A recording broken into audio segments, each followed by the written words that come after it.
First of all, I sat here and I was listening with rapt attention, like you did, and but also to say that the likes of Professor Oluyede is very rare.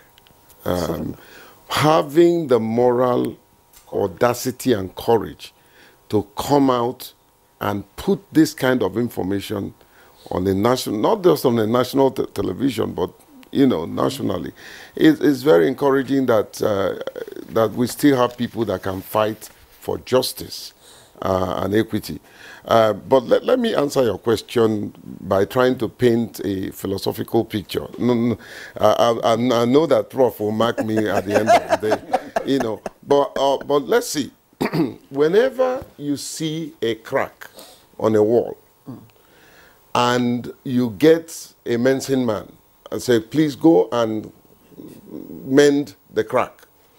And then 2 months after you come back, that crack surfaces. You get a medicine man, go and mend the crack. 2 months after you come back, the crack surfaces. The problem is not with the crack. The problem is with the foundation. In the first place, why did we try to compromise an illegality at the starting point? When these things were detected, it should have been sorted out. Because in other words, why did JAMB grant the waivers? Exactly. Okay. Prof, I know that there'll be very beautiful argument, all right? But here's the point, whatever you compromise to gain, you will eventually lose. It's a systemic error that we are allowed to happen at the first place. And I thank Prof, because you see, I think it was, Prof, quote me if I'm wrong, I think it was Martin Luther who said, the time is always right to do what is right. So, pointedly, this is what we need to do to correct it.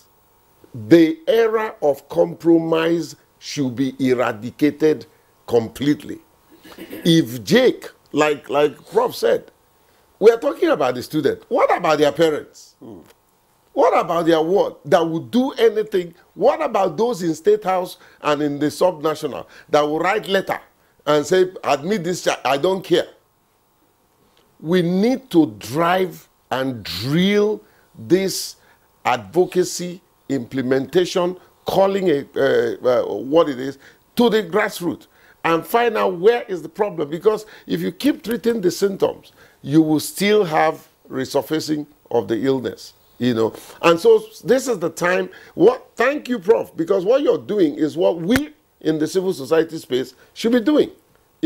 We need to take this advocacy and bring it to a point where those that are behind this will be ashamed to continue this kind of practice.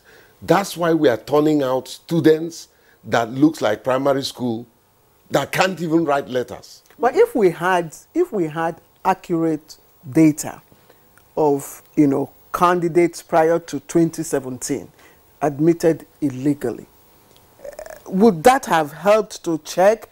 And therefore, JAMB would be in a position to reprimand those who are caught falsifying their bios. I mean, data will help. I mean, data will help. Look at what Professor Oluyede have done. JAMB has been totally transformed from analog JAMB that we used to know to a digital JAMB that we need to. And at his age, I was telling him, I said, bro, you're doing what some of us cannot do.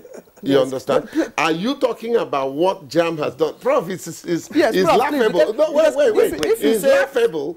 It's laughable because Prof has worked with us and we established a special examination for persons with disability, void of all these issues. Okay. So when we are struggling, our community is struggling to get into the university the right way, some universities are rejecting us. No, you can't read this, you can't do this, because you can't see, and perpetuating. Why the discrimination? Say? Why the discrimination? Well, unfortunately, they say to you, they can look at you, the same thing, I fought the police until they admitted a person with albinism, and that boy is the assistant commissioner of police now, They look at you and say, oh, no, you can't do it on the surface. The man's intellect, you can't see it on my physical appearance, you know. So that is the problem, you know. And Prof, you have just started a crusade. It must not die. People like me, I will join you. I will take this up. We must drill this until, and sir, please, I don't agree that we cannot eradicate this. Yes, they will say, well, it's not real. We can eradicate illegality. We can eradicate corruption. We can.